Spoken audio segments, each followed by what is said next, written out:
Bienvenidos a la clase número 18 del curso de 3D Math. Hoy vamos a ver cuaterniones, parte 2. Multiplicación de matrices.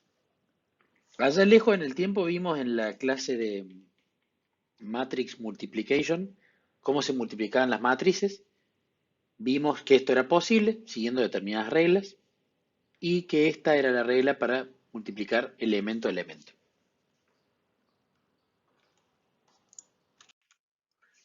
De la misma manera que las matrices se pueden multiplicar, también los cuaterniones vimos en la clase pasada, cuaterniones parte 1, que los cuaterniones también se pueden multiplicar siguiendo las reglas de Hamilton.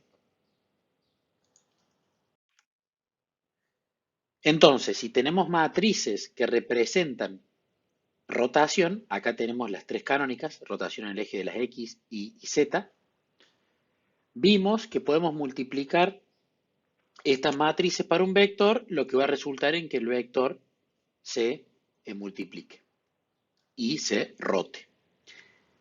Se va a multiplicar a derecha o a izquierda de acuerdo si es column major o row major según las reglas que vimos antes. Entonces es posible hacer esto, multiplicar matriz por vector para rotar un vector.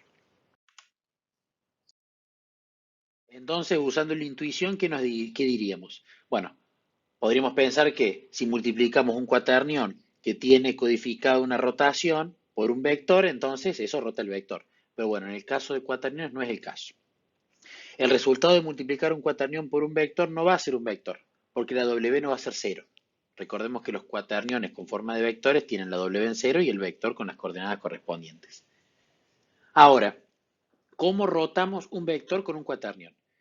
Un vector se rota a su nueva posición por un cuaternión unitario que tiene una rotación de esta manera.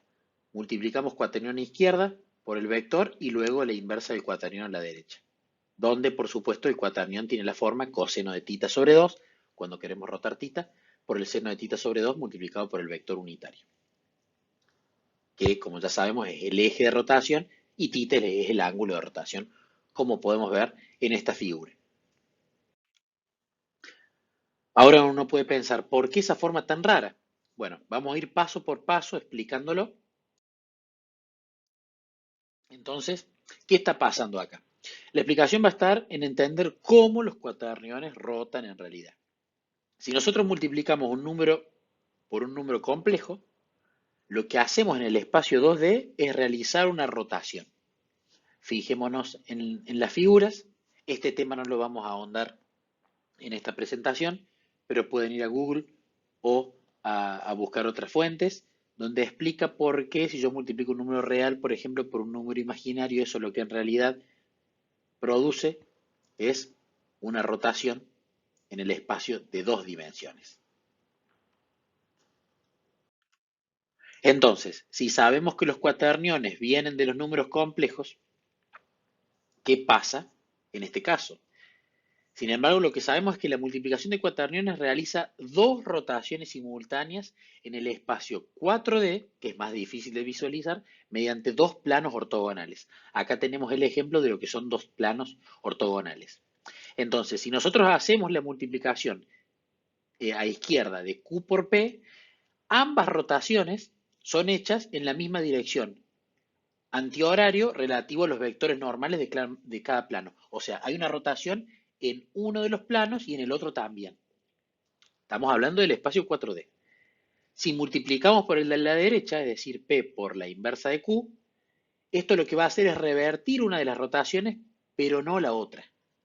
Entonces, como nuestra idea es usar cuaterniones para rotar un vector en el espacio 3D, y eso solamente ocurre en un plano, acá tenemos los ejemplos, eje de rotación, por ejemplo, la W que va a determinar otra de los parámetros, y vamos a rotar el vector, por ejemplo, P1 en alrededor de este eje de rotación, lo cual va a ser una rotación que ocurre en un plano. Entonces, como va a ocurrir en un solo plano, nosotros lo que tenemos que hacer es cancelar una de las rotaciones que se hace en 4D. Entonces, para rotar un ángulo θ alrededor de un eje normal que lo vamos a llamar R, tenemos que hacer los siguientes tres pasos. Número 1, creamos un cuaternión Q que rota θ sobre 2. con un plano que es ortogonal al eje de rotación R, que está normalizado. Y un segundo plano que es ortogonal al primero, es decir, al plano que es ortogonal al eje de rotación R. Un plano que sería ortogonal a este. Podríamos elegir, por ejemplo, el azul. Multiplicamos a izquierda, acá tenemos, mediante ambos planos por θ sobre 2. Esto va a ser lo que dijimos antes, una rotación en cada uno de los planos, de θ sobre 2. Y tercero, multiplicamos por la inversa a derecha, este paso, para rotar mediante el plano deseado por θ sobre 2. Entonces terminamos rotando θ en lugar de θ sobre 2, porque hicimos acá una rotación de θ sobre 2 y otra sobre θ sobre 2. Y rotamos mediante el otro plano por menos θ sobre 2. Entonces revertimos. ¿Qué pasó? Efectivamente, la segunda multiplicación, la del paso 3, rota el doble una de las rotaciones, θ sobre 2 más θ sobre 2, entonces terminamos rotando θ, y elimina la otra. Acá en el otro plano se había hecho θ sobre 2 y acá lo estamos eliminando. Esto estamos tratando de explicar lo más fácil posible dentro de las posibilidades de una presentación que está en 2D. ¿Qué es lo que pasa al rotar un vector por un cuaternión? ¿Por qué es esta la fórmula? Entonces, ¿esto qué nos explica? Nos explica por qué en realidad nosotros al construir el cuaternión necesitamos usar el ángulo θ dividido 2 cuando en realidad queremos rotar θ.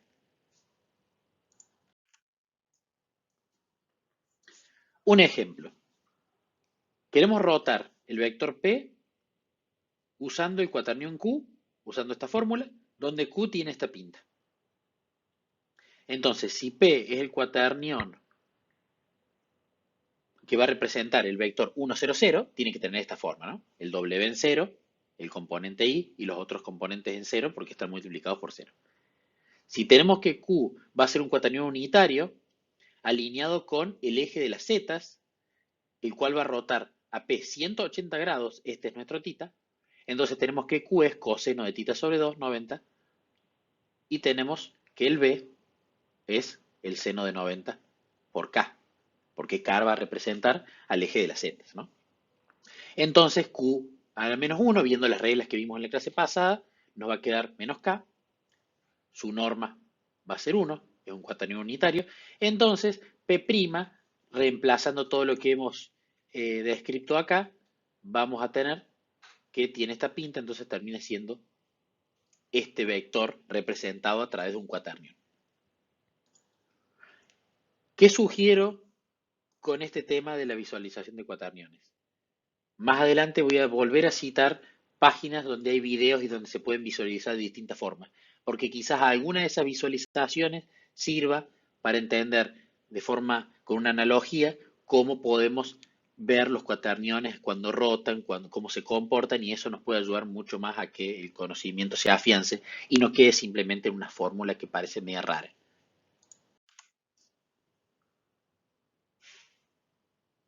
La concatenación de matrices de rotación. Si nosotros tenemos distintas matrices de rotación, acá en particular, una que representa rotación en el eje de las X, otro en el de las Y y otro en el eje de las Z, entonces podemos concatenar con las reglas de la multiplicación de matriz, multiplicar estas tres y obtenemos una matriz que tiene empaquetado la rotación en X, en Y y en Z. Esto ya hemos visto que es posible en las matrices, lo hemos visto en clases pasadas. Ahora, para concatenar las rotaciones usando cuaterniones, para ver cómo funciona este proceso, vamos a suponer que aplicamos la rotación de un cuaternión seguida por la rotación de un segundo cuaternión. Entonces, tenemos que si reorganizamos en esta fórmula los paréntesis y aplicamos la regla de la multiplicación de matrices y las inversas que ya hemos estado viendo en la clase de matriz y en esta clase, podemos concatenar rotaciones de cuaterniones. En este caso, el cuaternión resultante va a ser Q por R. Podemos ver que la primera rotación es R, porque a P se le va a aplicar siempre primero R y la segunda es Q. Entonces el orden en el que se aplican las rotaciones cuando tenemos la multiplicación de cuaterniones es de derecha a izquierda. Fijémonos que tiene sentido. P primero rota por R y luego rota según Q. Entonces reorganizando los paréntesis tenemos que la rotación está concatenada, pero es importante mencionar que Q por R, al multiplicarlo por P, primero rota R y luego rota según Q. Ahora vamos a ver una operación útil, sobre todo en computación gráfica, que es por lo cual se utilizan los cuaterniones, que es convertir de un cuaternión a una matriz y de una matriz a un cuaternión. Para convertir de un cuaternión a una matriz, esta es la matriz y simplemente reemplazamos el W, el X, el Y y el Z, según como ya conocemos qué es, ¿no? W el coseno de tita sobre 2, X va a ser igual a la coordenada X de la normal multiplicado por el seno de tita sobre 2 y así lo mismo Y con la normal de y Z, la normal coordenada Z multiplicado por el seno de tita sobre 2. Ahora tenemos el caso que es un poquito más complicado, que es el de pasar de una matriz de rotación a un cuaternión. La imagen que está arriba vimos que es cómo pasar de un cuaternión a una matriz 3×3 de rotación, que representa la rotación de ese cuaternión. Ahora, esta tabla que ven acá es la manera en la cual nosotros vamos a computar el cuaternión de acuerdo a la matriz. Porque hay 4 filas y de acuerdo a si W es esto, implica que defino los otros 3 términos, si X es esto, implica que defino los otros 3 términos.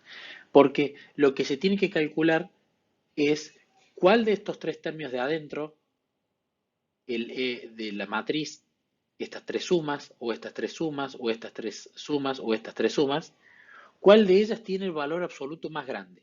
Y de acuerdo a eso se va a elegir que W, si M1 más M22 más M33 tiene el valor absoluto más grande de todos, entonces se va a elegir a W como este cómputo y se define X, Y, Z de esta manera.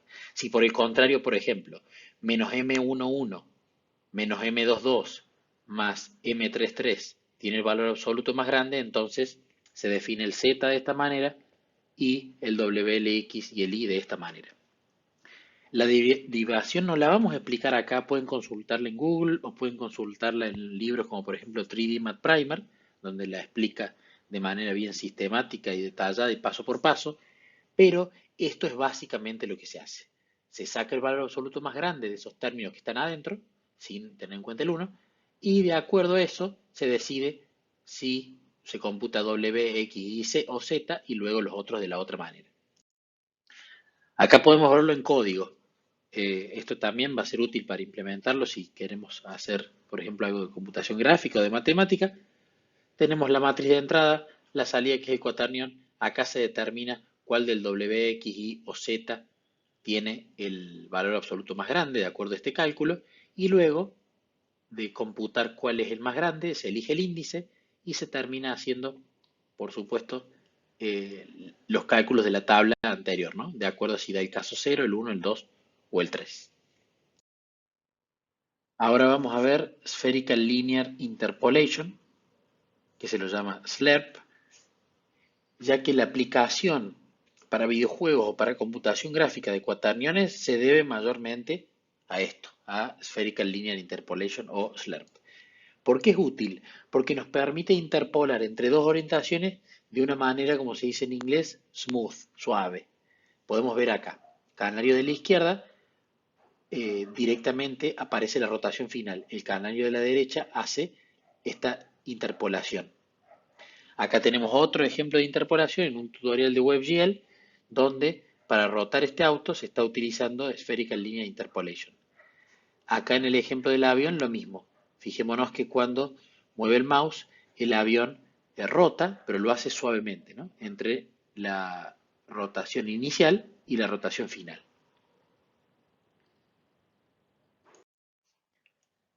Primero vamos a ver la interpolación lineal. Ya la hemos visto antes, pero vale la pena recordar. Tiene 3 parámetros. El, el escalar al que se va a interpolar izquierda, el final, que es el que va a la derecha, y la fracción t, que a medida que crece de 0 a 1, como podemos ver en este GIF de acá abajo a la izquierda, va interpolando entre el escalar origen y el escalar destino. Tenemos 3 pasos para computar una interpolación lineal. Primero, el número 1, computar la diferencia entre los dos valores. Acá está. Escalar final menos escalar inicial. Esto me va a dar un delta. Acá computamos la diferencia, el delta. Luego, tomar una fracción de esta diferencia. Bueno, el t que va de 0 a 1, multiplicado por el delta, va a ser una fracción. 0 cuando t sea 0 y delta cuando t sea 1 y todos los valores intermedios entre 0 y 1. Y número 3, tomamos el valor original a 0 y lo ajustamos por esta fracción del delta, de la diferencia. Entonces a esto le llamamos interpolación lineal. Acá tenemos algunos gráficos. A es el valor original, B es el valor final cuando t es 1, y acá hay interpolaciones con t 0,1, 0,75 y 0,5. En el caso de cuaterniones, para el SLERP podemos seguir los mismos tres pasos, pero con las operaciones características. Computar la diferencia entre dos valores, es decir, si tenemos los desplazamientos angulares, los cuaterniones Q0 y Q1, el desplazamiento angular de Q0 a Q1 está dado por esta fórmula, que es la diferencia entre los cuaterniones. Sería como hacer Q1 menos Q0, pero con el tipo de operaciones de cuaterniones que vimos en la clase pasada. En la clase pasada vimos en una slide la diferencia entre cuaterniones y esta era la fórmula. Si no lo recordamos, podemos volver a la clase pasada para chequear la fórmula que estamos usando. Pero el delta es exactamente esta fórmula. Ahora, número 2. Tomamos una fracción de esta diferencia. La fracción de esta diferencia va a estar dada por el parámetro t, la diferencia que la calculamos en el paso 1, y sabemos que t va a ir de 0 a 1. Utilizamos acá la exponenciación. Y por último, tomamos el valor original, Q0, y lo ajustamos, mediante la multiplicación, por esta fracción de la diferencia. Entonces ajustamos el valor inicial Q0 componiendo los desplazamientos angulares mediante la multiplicación de cuaterniones. Entonces, ¿qué nos da la fórmula final? Haciéndolo en una analogía con respecto a la interpolación lineal, esto. Esta es la fórmula, dado tres parámetros, para poder calcular la Spherical Linear Interpolation o SLERP. Pero ¿qué pasa? Nosotros, si pensamos en un punto de vista teórico, la forma anterior va a funcionar muy bien, pero computacionalmente va a ser cara. Entonces podemos usar una que sea equivalente en cuanto a la matemática, pero más barata en términos de cómputo. Entonces, ¿cómo vamos a hacer? La idea básica es interpolar a lo largo del arco que conecta los dos cuaterniones sobre la superficie de la hiperesfera 4D. Recordemos un poco de esto que lo estuvimos viendo en la clase pasada, pero los cuaterniones se manejan en una dimensión 4D y luego nosotros lo discretizamos a la 3D para lograr la rotación que nosotros queremos. Ahora, justamente como se quiere interpolar a lo largo del arco de los dos cuaterniones, a lo largo de la superficie de la esfera 4D, teniendo en cuenta que los cuaterniones que nosotros utilizamos son unitarios, entonces es por esto que se les llama Spherical Linear Interpolation. En la figura de la izquierda tenemos dos vectores, ahora hablando del espacio, en este caso 2D o en todo caso 3D. Dos vectores, B0 y B1, ambos son unitarios. Nosotros lo que queremos computar es el vector BT, que lo que representa o qué resultado es el resultado de interpolar a lo largo del arco, que tenemos acá en rojo, por una fracción t de la distancia entre B0 y B1.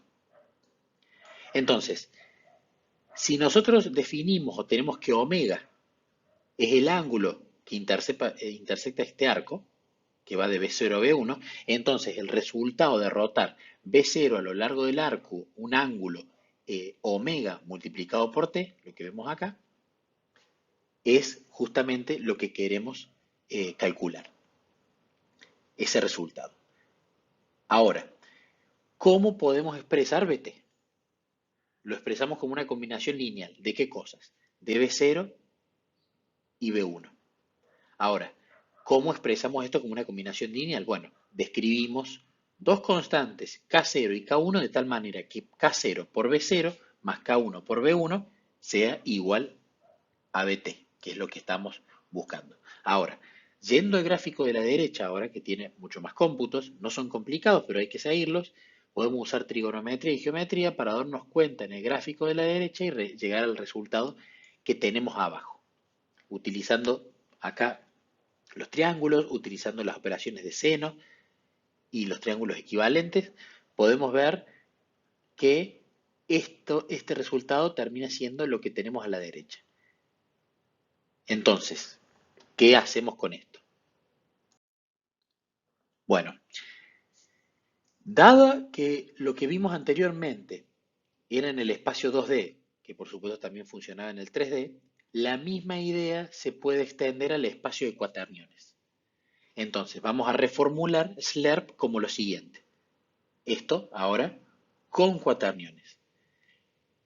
Ahora, uno dice, bueno, muy lindo, muy bonito, pero se habla de cómputo, se habla de que no usamos la primera fórmula porque funcionaba, pero computacionalmente era cara. Bueno, si estamos hablando en términos de cómputo, estamos hablando en programación. Entonces, por eso proveemos acá un código fuente que nos muestra cómo se podría implementar Spherical Linear Interpolation teniendo en cuenta esta nueva fórmula que derivamos para que sea computacionalmente más barata. Entonces, podemos ver en este código cómo está resuelto. Ahora, esta fórmula que nosotros computamos, ¿sí? Tiene dos complicaciones, no son problemas, son dos complicaciones, pero las podemos resolver y están ya resueltas en el código que justamente proveemos. Sabemos que un cuaternión Q y su negación, el cuaternión menos Q, representan el mismo desplazamiento angular, ¿sí? Final, pero vimos que uno puede hacer el arco más corto y el otro el más largo. Ahora, si nosotros usamos Q o menos Q como argumentos en este código, en esta fórmula, podemos producir resultados diferentes. Y eso no es lo que queremos, porque si supuestamente Q y menos Q representan el mismo desplazamiento angular, entonces si uso uno u el otro, ¿por qué me da distinto resultado en el código? Bueno, este problema no pasa en 2D o en 3D, pero sí va a pasar en la superficie 4D de una hiperesfera.